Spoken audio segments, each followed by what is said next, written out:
और मैं आपका स्वागत करती हूँ साक्षी सीडीपी में। कोर्स 506 चल रहा था, block 3 unit 9 education of CWSN। CWSN कौन होते हैं? Children with special need. इनको आप कैसे पढ़ाओगे?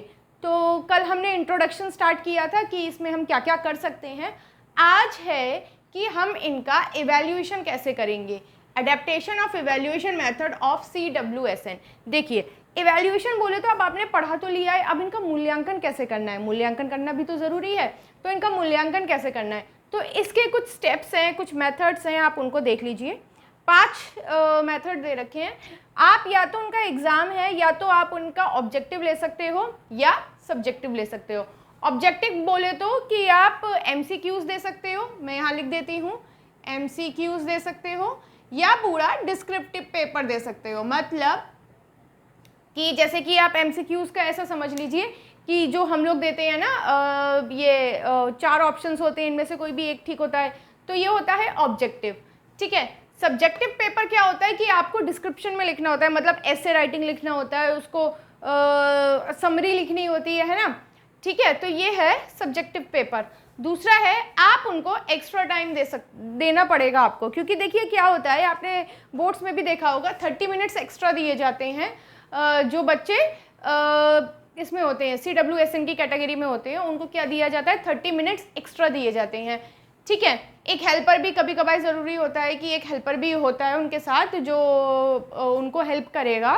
फॉर एग्जाम्पल क्वेश्चन पढ़ के बताएगा, है ना, अगर कोई ब्लाइंड पर्सन है तो क्वेश्चन पढ़ के बताएगा, तो वो एक हेल्पर भी होता है। दूसरा है, आप ओरल टेस्ट भी ले सकते हो, रिटन टेस्ट भी ले सकते हो, इट्स अप टू यू। मतलब अगर आपको उनका ओरल टेस्ट लेना है तो आप उनसे मौखिक क्वेश्चन पूछ सकते हो, नहीं तो आप लिखित क्वेश्चन भी पूछ सकते हो। ठीक है। फिर है, आप उनका फॉर्मल टेस्ट ले सकते हो। मतलब फॉर्मल आपने जैसा सबका पेपर बनाते हो, फॉर्मली ऐसा पेपर बना दिया और उनका टेस्ट ले लिया। फिर है आपका क्राइटेरियन टेस्ट ले सकते हो। आपने एक क्राइटेरिया उठा लिया, ठीक है, और उस क्राइटेरिया के हिसाब से जो जो एस्पेक्ट्स के क्वेश्चंस आपको पूछने हैं वो क्वेश्चन आपने उनको पूछ लिए और अपना टेस्ट ले लिया। तो ये कुछ 5 मेथड थे इवैल्यूएशन के। अब इसके बाद है कि हमारी सरकार ने स्टेप्स क्या लिए हैं इनकी एजुकेशन के लिए। ठीक है, फटाफट से एक बार रिवाइज कर लेते हैं। ऑब्जेक्टिव या सब्जेक्टिव, मतलब आपने MCQs टाइप का क्वेश्चंस देख लिया, या डिस्क्रिप्टिव, एक्स्ट्रा टाइम आपको देना है। ठीक है, ओरल ले लो, रिटन ले लो, it's all up to you. Formal test ले लो या फिर क्राइटेरिया बेस्ड टेस्ट ले लो। जैसे क्राइटेरिया बेस्ड टेस्ट क्या होता है, आप ऐसे समझ लो कि कोई भी एक क्राइटेरिया उठा लिया। मान लीजिए कि जैसे कॉम्पिटेंसी वाइज आपने सुना होगा KVS में बहुत सारे टेस्ट होते हैं, उनको कॉम्पिटेंसी वाइज होते हैं। ऐसी क्राइटेरिया बेस्ड टेस्ट अपना CTET भी है ना, कि इतने मतलब जनरल के इतने आने चाहिए, OBCs के इतने आने चाहिए, है ना। तो क्राइटेरिया नहीं तो है, मतलब आपने एक क्राइटेरिया सेट कर दिया, उस हिसाब से आपने टेस्ट ले लिया। 30 क्वेश्चन आपने CDP के दे दिए, 30 क्वेश्चन आपने EVS के दे दिए। तो ये क्या है, आपने क्राइटेरिया सेट कर दिया और आपको 150 में से 90 नंबर वाला पास होता है। ठीक है, तो ये है। अब आगे देखते हैं। ओके, आगे है facilities to cater to learning needs of CWSN। मतलब चिल्ड्रन विद स्पेशल नीड्स वाले जो बच्चे हैं उनको हमने क्या क्या फैसिलिटीज़ दी है जिससे उनकी लर्निंग और ज़्यादा इफेक्टिव हो। तो देखिए, ये हमने क्या क्या किया है। ये हमने किया है school level, cluster level, block level, district, state और नेशनल। अच्छा, ये एक हायरार्की है। हायरार्की बोले तो जैसे कि मतलब लो से लेकर अब तक, जैसे पहले आएगा स्कूल, फिर कई सारे स्कूल मिलके बनाएंगे क्लस्टर। ठीक है, फिर क्लस्टर, कई सारे क्लस्टर मिलके बनाएंगे ब्लॉक, है ना, ब्लॉक बोलते हैं ना खंड। फिर कई सारे खंड मिलके बनाते हैं एक जिला, जिसे बोलते हैं हम डिस्ट्रिक्ट। फिर डिस्ट्रिक्ट से बनेगा हमारा स्टेट्स, है ना, जितने हमारे स्टेट हैं, और स्टेट से बनेगा हमारा नेशन। ठीक है, तो ये पूरा एक हायरार्की चलती है। ठीक है, और इस पे हमने क्या क्या किया है, तो देखिए आपने हमारे यहाँ ना 5 वर्षीय योजना चली थी। तो ऐसी एक 5 वर्षीय योजना थी, 11th 5 ईयर प्लान था, जो 2007 से लेकर 2012 के लिए इम्प्लीमेंट हुआ था। उसमें एजुकेशन पे बहुत ज़्यादा बल दिया गया था। तो उसके कुछ ऑब्जेक्टिव थे, उसके कुछ उद्देश्य थे जो मैंने ये लिखे हैं। इसको पढ़ते हैं। Reduce drop out ratio. अच्छा, ड्रॉप आउट रेशियो होता क्या है? ड्रॉप आउट होता है जैसे कि फॉर एग्जाम्पल मान लीजिए आपके स्कूल में एक बच्ची पढ़ रही है, 6th तक, मतलब क्लास 1 से पढ़ रही है और 8वीं तक पढ़ी, और आपका स्कूल 12वीं तक है, और फिर उसने स्कूल छोड़ दिया, है ना, बीच में गया स्कूल छोड़ दिया, किसी कारणवश उसने स्कूल छोड़ दिया, तो उसको ड्रॉप आउट की कैटेगरी में रखा जाएगा। ठीक है, किस में रखा जाएगा? ड्रॉप आउट, क्योंकि उसने ना स्कूल छोड़ दिया। कारण कोई भी रहा हो कि फैमिली ने नहीं अग्री किया हो कि उसे आगे पढ़ना है या कुछ भी रहा हो, तो उन्होंने ड्रॉप आउट अपना, मतलब उस बच्ची ने स्कूल छोड़ दिया। तो ऐसे बच्चे बहुत थे उस टाइम पे। देखिए 52.2% बच्चे थे। मैं कब की बात कर रही हूँ, 2003 से 2004 की। तो उन्होंने बोला था कि ये जो ड्रॉप आउट रेशियो है इसको हम कम करेंगे। कितना कर देंगे, 52.2% से 20% कर देंगे 2011 से 12 तक। तो ये इनका क्या था, उद्देश्य था। जैसे कि अभी आप देखिए गवर्नमेंट स्कूल में, जो यूपी के गवर्नमेंट स्कूल है, इनका उद्देश्य है कि हम 1 करोड़ लगभग नामांकन करेंगे, है ना, शायद 2 करोड़ नामांकन करेंगे। तो 1 करोड़ 90 लाख नामांकन अब तक हो चुका है अकॉर्डिंग टू पेपर, है ना, न्यूज़पेपर में जो आर्टिकल आ रहा है उसमें यही है कि 1 करोड़ 90 लाख क्या हो चुका है, नामांकन हो चुका है। अब क्या है, देखिए इसमें ना सरकार ने अपना पहले से उद्देश्य निर्धारित किया, फिर उन्होंने अपने टीचर्स को बोला आप नामांकन करवाओ। तो फिर बहुत सारे टीचर्स, बहुत सारे लोगों ने इतना, क्योंकि ये उद्देश्य दिया था, अब उद्देश्य की परिपूर्ति तो करनी थी, तो उन्होंने क्या किया, नामांकन करवाया। ऐसे ही यहाँ का उद्देश्य था कि ये जो ड्रॉप आउट रेशियो है, मतलब जो लोग किसी कारणवश स्कूल को छोड़ जाते हैं, अपनी एजुकेशन नहीं पूरी कर पाते हैं, उनका ड्रॉप आउट रेशियो 52.2% से 20% करेंगे। आगे रेगुलर टेस्टिंग करेंगे बच्चों की और देखेंगे कि वो कितने अच्छे से पढ़ रहे हैं, उनकी इफेक्टिवनेस कितनी है, कितने अच्छे से पढ़ रहे हैं, उसको टेस्ट करेंगे, उसको मॉनिटर करेंगे, उसको केटर करेंगे। फिर जहां उन्हें गलती दिखेगी उस पर क्या करेंगे, वो कार्य करेंगे। फिर क्या कराएंगे, इंक्रीज लिटरेसी रेट। अच्छा, लिटरेसी रेट क्या होती है, इसको हिंदी में हम कहते हैं साक्षरता दर। ठीक है, मतलब क्या है, फॉर एग्जाम्पल देखिए कितने लोग साक्षर हैं, है ना। तो लिटरेसी रेट फॉर 7 ईयर्स के, मतलब 7 साल से ऊपर के जो भी बच्चे हैं उनकी लिटरेसी रेट कर देंगे ये 85। कितना कर देंगे, 85%। ठीक है, तो ये इनका मोटो था, ये इनका ऑब्जेक्टिव था। आगे है लो जेंडर गैप। अच्छा, जेंडर गैप में क्या था, देखिए एक होती है मेल की लिटरेसी और एक होती है फीमेल की लिटरेसी। जेंडर गैप का मतलब, फॉर एग्जाम्पल आप ऐसे समझ लीजिए कि मान लीजिए 10 बच्चे हैं, 10 मेल हैं और 10 फीमेल हैं। इसमें से यहाँ तो 9 बच्चे पढ़े हुए हैं, ठीक है, और यहाँ क्या हो गया, यहाँ 6 बच्चे पढ़े हैं। ठीक है, तो इन दोनों के बीच में जो डिफरेंस है ना, मतलब देखेंगे कि कितना है। देखिए यहाँ 9 बच्चे पढ़े हैं, यहाँ सिर्फ 6 ही लड़कियां पढ़ी हैं, तो क्या है, इनके बीच में जेंडर गैप आ गया, ऑब्वियस सी बातें आ गया। तो इसको क्या करेंगे, इसको कम करेंगे। कितना कम करेंगे, 10% तक कम करेंगे। ठीक है, मतलब कहाँ तक ले आएंगे, 10% तक, क्योंकि ये बहुत ज़्यादा था। देखिए लड़के तो पढ़ा लेते हैं लोग गाँव में, लेकिन लड़कियों को पढ़ाने में पता नहीं क्या मौत सी आ जाती है।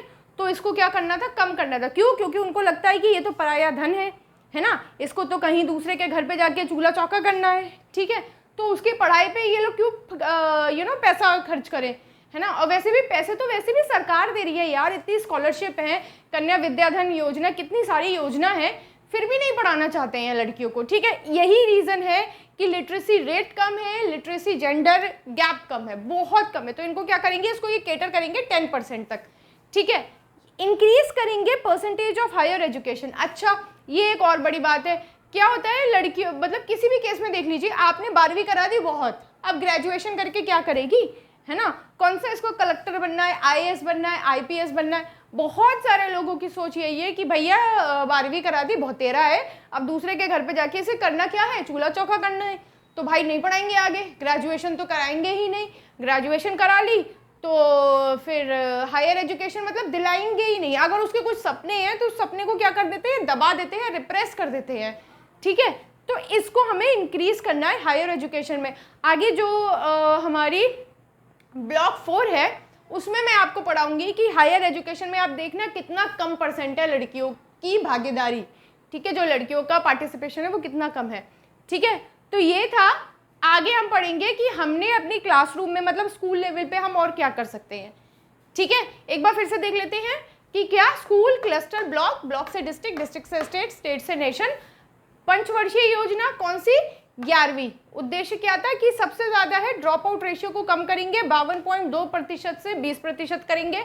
रेगुलर टेस्टिंग करेंगे, मॉनिटरिंग करेंगे, इंक्रीज करेंगे लिटरेसी रेट को, जो कि 7 साल के बच्चों तक का था, कितना, 85%। जेंडर गैप जो था लिटरेसी रेट में उसको कम करेंगे, रिड्यूस करेंगे, और इंक्रीज करेंगे कि बच्चे हायर एजुकेशन में पार्टिसिपेट करें। ठीक है, आगे आ जाते हैं इल्यूसिव क्लासरूम में। अच्छा, इससे पहले ना एक रिहेबिलिटेशन काउंसिल ऑफ एजुकेशन है, वो लोग क्या करते हैं, वो लोग जो CWSN के लिए जितनी भी चीज़ें, जितने भी मटेरियल बनने होते हैं वो बनाते हैं। तो आप याद रखिएगा, RCI है I think, rehabilitation council of India, वही लोग जो होते हैं, जो भी स्टैंडर्डाइज जितनी भी टेक्स्ट बुक या जो भी करिकुलम से रिलेटेड चीज़ें होती हैं वो बनाते हैं, ठीक है। RCI से आप याद रखिएगा, RCI rehabilitation council of India. Okay, आगे देख लेते हैं। ये है इल्यूसिव क्लासरूम। अब आप उनका जो कक्षा है, जो उनका क्लासरूम है, वो उसको आपको इल्यूसिव बनाना है, मतलब समावेशी बनाना है, ठीक है। अब उसके क्या स्टेप्स हो सकते हैं, आप अपनी टीचिंग के लिए प्लान करो, मतलब ऐसे नहीं है जो भी मन में आया उठ के पढ़ा दिया, नहीं, आपको ना पहले से प्रॉपर क्या करना चाहिए, प्लान करना चाहिए। जैसे हम लोग पाठ्य योजना तैयार करते हैं ना, इंग्लिश में कहते हैं उसे लेसन प्लान, तो हम क्या करते हैं, उसके पहले ऑब्जेक्टिव लिखते हैं, है ना, पुराने क्वेश्चन से नए क्वेश्चन बनाते हैं, फिर हम उसमें देखते हैं कि हमें बच्चों को क्या क्या पढ़ाना है, बच्चों के किस किस एस्पेक्ट को हम कवर कर सकते हैं। तो सबसे पहले आप प्लानिंग कर लो अपने टीचिंग की, ठीक है। पहले से ही प्लान करके आओ आपको पढ़ाना क्या है ना, बच्चों के किस एस्पेक्ट्स को आप कवर कर सकते हो, क्या क्या नई नई टेक्निक आप ले सकते हो, ठीक है। दूसरा है टीचिंग इन ग्रुप। अच्छा, ग्रुप टीचिंग भी बहुत इफेक्टिव होती है। ग्रुप टीचिंग क्या होता है, ग्रुपिंग में आप बच्चों को टीच कर दो। फिर है coordination between teachers and parent. जो हम PTM रखते हैं ना, पेरेंट्स टीचर मीटिंग या पेरेंट्स टीचर एसोसिएशन होता है ना हमारा PTA, तो उसका बहुत ज़्यादा रोल है। क्यों? क्योंकि देखिए सारे टाइम तो आप बच्चे के साथ हैं नहीं, ठीक है। अगर आप बच्चे की किताब पे नोट भी लिख देते हो, क्या पता बच्चा दिखाता हो नहीं दिखाता हो, खुद से साइन करके ले आए, है ना। तो क्या है, कभी कभार मतलब महीने में एक बार मिलना या लाइक महीने में 2 बार मिलना अति आवश्यक है। क्यों? क्योंकि आप जो पढ़ा रहे हो, आपको बच्चे के माता पिता को फीडबैक देना है डायरेक्टली, और बच्चे के माता पिता आपसे भी कह सकते हैं कि नहीं मैडम इसको ना इन चीज़ों में दिक्कत हो रही है। क्योंकि कई बार क्या होता है, बच्चे कहने में बहुत शर्मा जाते हैं, संकोच आ जाता है उन्हें, तो वो नहीं बोल पाते हैं। तो ऐसे में कोऑर्डिनेशन होना चाहिए, ठीक है। डॉक्यूमेंटेशन होना चाहिए, आप जो भी कुछ पढ़ा रहे हो, जो भी बच्चे के जितने भी रिकॉर्ड्स हैं, एनेक्डोटल रिकॉर्ड हो गया, जो भी रिकॉर्ड है बच्चे का, वो सारा आपके पास होना चाहिए, ठीक है। मतलब ऐसा ही नहीं है हवा में पढ़ा रहे हो, ठीक है तुम्हारे टेस्ट में 5 नंबर आए, 6 नंबर आए, नहीं यार, सबका प्रॉपर डॉक्यूमेंटेशन रखो। हम लोग देखते हैं ना, जब हम स्कूल में रिजल्ट वगैरह बनाते हैं, तो जो हमारी जो टेस्ट लेते हैं ना, उसकी भी एक स्लिप होती है ना, UTs की भी एक स्लिप होती है, तो वो पहले मैन्युअली हाथ से भरनी होती है और फिर कंप्यूटर में जाके फीड करानी होती है। कॉम्पिटेंसी वाइज हम फिर पेपर भी लेते हैं, तो उन सबका क्या होता है, उन सबका एक एग्जामिनेशन रूम है प्रॉपर, वहाँ पे सबके डॉक्यूमेंटेशन को रखा जाता है। 14 15 लिस्टें बनाई जाती हैं। एग्ज़ाम जब भी आते हैं ना भाई साहब, ऐसी बैंड बजती है ना, लिस्टें बना के, पहले मैन्युअली लगाओ फिर उससे दो, क्योंकि दोनों टाइप की जमा होती हैं, ठीक है। फिर इंडिविजुअल टीचिंग, अगर क्या हो रहा है, कुछ ज़्यादा दिक्कत हो रही है ग्रुप टीचिंग में आपको, तो आप किसी बच्चे को जैसे समझ में कम आ रहा है, तो आप उसे इंडिविजुअली पढ़ाओ, मतलब एक बच्चे को अकेले पढ़ाओ। बेस्ट है ये पीयर ट्यूटरिंग। पीयर ट्यूटरिंग क्या होता है, 2 दोस्त हैं, है ना, सेम एज के हैं। मैं बहुत इसमें सिर्फ एक ही एग्जांपल देती हूँ जो मैंने इम्प्लीमेंट किया है। मैं और मेरी फ्रेंड है मीतू, है ना, हम दोनों जब CTET पढ़ रहे थे, तो हम दोनों क्या था कि उसका मैंने मतलब मेरे जैसे फॉर एग्जांपल आप ऐसा सोचिए, मेरी CDP अच्छी थी, ठीक है, उसकी EVS अच्छी थी, है ना। तो हम दोनों क्या करते थे, मैं उसे CDP पढ़ाती थी और वो मुझे EVS पढ़ाती थी। GO to GO फ्री था हमारा, तो हम दोनों ने क्या किया था, CTET हमारा ऐसे ही पास हो गया। फिर मैंने उसे इंग्लिश पढ़ा दी, उसने मुझे हिंदी पढ़ा दी, है ना। मैथ्स, हमारा घर थोड़ा सा ही दूर है, 1 किलोमीटर दूर है लगभग, तो जब भी हम जाते थे, एक कोचिंग थी हमारी, वहाँ जाते थे, तो मीतू मेरे पास आ जाती थी और हम बैठ के ना मैथ्स के सवाल भी कर लेते थे। तो ऐसे हमारे 5 सब्जेक्ट कवर अप हो गए थे, ठीक है। अच्छा, वो BEd की थी, मैं DLEd की थी, तो फिर और ज़्यादा हमें मतलब पता चलता था कि उसके यहाँ कैसे पढ़ाई होती है। हमारे यहाँ हम बताते थे भैया हमारे यहाँ तो एक दिन में 3 पेपर होते हैं, ऐसी बैंड बजती है ये वो। तो फिर हमने साथ में ऐसे करके दोनों आराम से पास हो गए। CTET पहली बार में ही हमारा निकल गया था। तो यही रीज़न था, इसको कहते हैं पीयर ट्यूटरिंग। जैसे मैंने उसे CDP पढ़ा दी, उसने मुझे EVS पढ़ा दिया, तो हम दोनों के 2 सब्जेक्ट यहाँ कंप्लीट हो गए। मैंने उसे इंग्लिश पढ़ा दी, उसने मुझे हिंदी पढ़ा दी, ठीक है, तो 4 सब्जेक्ट हमारे कंप्लीट हो गए। अच्छा, मैथ्स हम दोनों ने साथ में कर ली, क्योंकि एक टॉपिक उठा लिया, उस टॉपिक के क्वेश्चंस ले लिए, शीट मिलती थी हमें कोचिंग से, उसको हम सॉल्व कर लेते थे। तो यहाँ हमारे 5 सब्जेक्ट कवर हो गए और हमारा CTET निकल गया। ऐसे ही UP टेट, फिर तो क्या ही मतलब करे बैठे हुए हैं, अभी तक तो कोई वैकेंसी आई नहीं है, देखते हैं वैकेंसी आ जाए, KVs का सुन रहे हैं। आगे है आप TLM का यूज़ करो। अच्छा TLM बोलो तो टीचिंग लर्निंग मटेरियल है ना, आप टीचिंग लर्निंग मटेरियल का अच्छा यूज़ करो। ICT इंफॉर्मेशन कम्युनिकेशन टेक्नोलॉजी का जितना भी ज़्यादा यूज़ कर सकते हो करो। ये कोविड में टेक्नोलॉजी ने इतना ज़्यादा भरपूर साथ दिया है ना कि क्या ही बताऊँ। ऑनलाइन हम क्लास लेने लगे थे है ना, बच्चों को ऑनलाइन पढ़ाने लगे थे, आप और मैं अब ऑनलाइन जुड़े हैं, ये क्या है, टेक्नोलॉजी ही तो है। तो ऐसे है। अच्छा अब इसमें है कि TLM आपको कैसे बनाना है, तो TLM हमेशा एज अप्रोप्रिएट होना चाहिए, मतलब बच्चे की एज के अनुसार होना चाहिए। ऐसा नहीं है कि आप 12वीं क्लास की चीज़ें बच्चे को पढ़ा दो, फेराडे का नियम पढ़ा दो बच्चे को, 5 साल का बच्चा उसे फेराडे का नियम पढ़ा दो, अरे भाई उसके तो सर से ऊपर जाएगा। तो जो है आप उसे क्या है एज अप्रोप्रिएट, ऐसे आप पियाजे या वाइगोत्स्की की थ्योरी बच्चे को पढ़ा दो है ना, भैया हम भी तो पढ़ रहे हैं CDP में, पढ़ तो आप भी के ले रहे हैं, आप भी पढ़ो। तो ये क्या है यार, ये कोई यूज़ नहीं है। बच्चे को अगर एज जो उसकी है उसके हिसाब से आपको पढ़ाना है, ठीक है। दूसरा है कुछ ऐसा TLM बनाओ जिससे बच्चे एक्टिवली पार्टिसिपेट करें। ऐसा नहीं है बच्चे नीरस होकर बैठे हैं, मन नहीं लग रहा पढ़ाई में, अरे पता नहीं क्या पढ़ा रही है मैडम, हमें समझ में ना आ रहा है, बिल्कुल शांति से बैठे हुए हैं, कोई पार्टिसिपेशन नहीं है, कुछ नहीं। और फिर आपको ऐसा TLM बनाना है जिसका आपको क्रिएटिवली आप उसे यूज़ कर सको, ठीक है। मतलब और पता है इसमें एक चीज़ भी नहीं लिखी हुई है, ऐसा बनाओ जो कम, जिसमें वो आपके पैसे खर्च हो, ठीक है। एक से ज़्यादा, वो तो ये लिखा हुआ है ट्रांसफ़र, एक से ज़्यादा आप हर सब्जेक्ट में यूज़ कर सको, ठीक है। मतलब एक सब्जेक्ट में तो आप पढ़ा ही रहे हो, उसको आप दूसरे सब्जेक्ट में भी यूज़ कर सको। फिर ऐसा बनाओ कि वो ईजिली हर जगह मिल जाए, है ना। मैं बोलती भी हूँ इसको हैंडल विथ केयर वाले मत बनाओ कि आप मान लो इतना बड़ा सा आपने बच्चों को दिखाया कि हम दिखाते हैं कि टाइप्स ऑफ ऐसे कि कितने रूरल और अर्बन होते हैं, तो आपने रूरल में गांव झोपड़ी बना दी एक थर्माकोल पे, और अर्बन पे क्या करी, बड़ी बड़ी बिल्डिंग्स बना दी और लेके आ रहे हो और भट्ट टूट गया, ठीक है, वो मॉडल। तो ऐसा भी मत बनाओ कि इजीली बनाओ, और ऐसी चीज़ों से बनाओ जो इजीली हमें अवेलेबल हो जाए। मैं तो कहती हूँ वेस्ट से बनाओ, जो चीज़ें हमारे लिए वेस्ट है उनसे बनाओ। हम लोग के यहाँ एक एक्टिविटी पीरियड लगता था, मतलब जब हम ऑनलाइन टीचिंग करते थे KV में, तो हर सैटरडे को, मतलब मंडे टू फ्राइडे तो हमें पढ़ाना होता था, लेकिन सैटरडे को बच्चों की हमारे पास क्लास होती थी, तो हम उसमें ना आर्ट एंड क्राफ्ट, है ना, आर्ट एंड क्राफ्ट पढ़ाते थे, या फिर हम बच्चों को कुछ भी बनाना सिखाते थे। तो हम बच्चों को क्या करते थे, प्रॉपर जो भी वेस्ट चीज़ें हैं उनसे ज़्यादा पढ़ाते थे, क्योंकि अब हमें तो नहीं पता ना बच्चों के पास, क्योंकि उस टाइम कोविड भी था, है ना, कि दुकानें खुल रही हैं नहीं खुल रही हैं, बच्चों के पास है नहीं है, तो कई सारी ऐसी वेस्ट ऑफ वेस्ट से बनाते थे हम बहुत सारी चीज़ें, ठीक है। तो ये TLM है, ठीक है। बहुत ही छोटा सा टॉपिक है शायद, होम क्या टॉपिक बचा अब, हाँ होम बेस्ड एजुकेशन, और फिर ख़त्म है, ठीक है। ओके जाते हैं यूनिट 9 को खलास करते हैं, बोले तो ख़त्म करते हैं। यूनिट 9 में आखिरी टॉपिक रह गया है होम बेस्ड एजुकेशन। अच्छा ये होम बेस्ड एजुकेशन क्या है, देखिए होम बेस्ड एजुकेशन है कि कभी कभी ना कुछ ऐसे बच्चे भी होते हैं जिनका स्कूल आना पॉसिबल नहीं होता है, ठीक है। आपको ध्यान है मैंने आपको सीवियर लेवल और प्रोफाउंड मेंटली रिटार्डेड जब बच्चे पढ़ा रही थी मैं, तो मैंने आपको एक टेबल याद कराई थी, है ना, बिलो 20 जिनका IQ था, और फिर 20 से लेकर कितना था, शायद 35 तक एक IQ ऑल था, है ना, वो सीवियर कंडीशन वाले। तो उन लोग को ना भैया स्कूल आना पॉसिबल नहीं है, क्योंकि वो अपनी डेली एक्टिविटी भी खुद से नहीं कर पाते, वो दूसरों के ऊपर डिपेंडेबल हैं, तो वो स्कूल कैसे आएंगे, आप उन्हें कैसे एजुकेशन दोगे। फिर एक चीज़ चली जिसको कहते हैं home based education. Home based education में क्या है कि जो उनका एक फैमिली मेम्बर है, ठीक है, जो उनका एक फैमिली मेम्बर है उसको आप क्या कर दो, पढ़ा दो, ठीक है, उसको ट्रेन कर दो।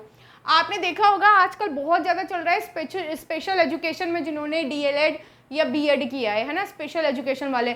आपने देखा होगा कि अभी अभी वैकेंसी भी, अब बहुत सारी बात चल रही है कि हर एक स्कूल में हम वैकेंसी निकालेंगे स्पेशल एजुकेटर की, ठीक है। KV लखनऊ IIM में तो स्पेशल एजुकेटर की अभी आजकल में ही, मतलब 2 दिन पहले मैं देख रही थी, वो निकली हुई है कॉन्ट्रैक्ट बेस पे वैकेंसी। तो इसका मतलब वहाँ पे ऐसे बच्चे हैं। तो ये काम किसका है, ये काम है स्पेशल एजुकेटर का। मैंने लिख दिया है कि प्रोसीजर क्या होता है अगर आपको होम बेस्ड ट्रेनिंग देनी है। तो जो स्पेशल एजुकेटर होता है, ठीक है, जिसने इसमें किसी चीज़ में स्पेशल एजुकेशन में क्या किया हो, डिग्री ली हो या डिप्लोमा किया हो, आई थिंक शायद दोनों होते हैं, डिग्री या डिप्लोमा, मुझे पता नहीं, B.Ed और DLED शायद दोनों होते हैं। B.Ed का तो मुझे कंफर्म है क्योंकि काफ़ी सारे लोगों ने किया हुआ है, लेकिन DLED का मुझे कंफर्म नहीं है, B.Ed तो किया हुआ है। तो वो लोग होते हैं स्पेशल एजुकेटर। वो विजिट करते हैं उस बच्चे के प्रमाइस में, यानी उस बच्चे के घर पे वो जाएंगे, ठीक है, अपना लेसन प्लान बनाएंगे, एलपी बोलो तो लेसन प्लान बनाएंगे, अपने गोल्स निर्धारित करेंगे, अपने उद्देश्य निर्धारित करेंगे कि उस बच्चे के लिए हम क्या क्या कर सकते हैं, कैसे कैसे कर सकते हैं, क्या क्या हमें इम्प्लीमेंट करना है, तो ये पूरा वो डॉक्यूमेंटेशन रखेंगे। फिर उस फैमिली मेम्बर को वो क्या करेंगे, ट्रेन करेंगे, ठीक है, उस हिसाब से। अब देखिए स्पेशल एजुकेटर का हर दिन मतलब रोज़ वहाँ जाना तो पॉसिबल नहीं है, क्योंकि कई सारे बच्चे ऐसे होते हैं, ठीक है, तो हर एक बच्चे के घर जाना, रोज़ जाना पॉसिबल नहीं है, तो वो एक मेंबर को क्या कर देते हैं, ट्रेन कर देती हैं। मीनवाइल उस बच्चे को स्पीच थेरेपी, मोटर थेरेपी जो भी देनी होती है वो स्पेशल एजुकेटर देता है, ठीक है। तो ये था हमारा होम बेस्ड एजुकेशन। इसके बाद ही हमारी यूनिट 9 कंप्लीट होती है, जिसका नाम था एजुकेशन ऑफ CWSN। अब नेक्स्ट जो हमारी यूनिट 10 है वो बहुत छोटी सी यूनिट है, उसमें हमने क्या पढ़ना है, जो हम डिवाइसेस यूज़ करेंगे, किन के लिए, CWSN के लिए जो भी हम डिवाइसेस यूज़ करेंगे वो पढ़ेंगे, ठीक है। मतलब स्किल्स और डिवाइस, AD बोलते हैं ना अब हम लोग उसे, तो वो जो भी है वो पढ़ेंगे, ठीक है। तो तब तक के लिए अपना ख्याल रखिएगा, चैनल को लाइक शेयर और सब्सक्राइब और सपोर्ट करते रहिएगा और नोट्स बनाते रहिएगा। यूनिट 9 भी कंप्लीट हो गई है, यूनिट 10 के बाद ब्लॉक 3 भी खलास हो जाएगा। ब्लॉक 4 मेरा फेवरेट ब्लॉक है, क्योंकि गर्ल्स एजुकेशन की बात की गई है, और जो फैक्ट्स आएंगे भाई साहब वो तो आपकी आंखें खोल देंगे, ठीक है। तो फिर कल मिलते हैं, तब तक के लिए अपना ख्याल रखना, नमस्कार।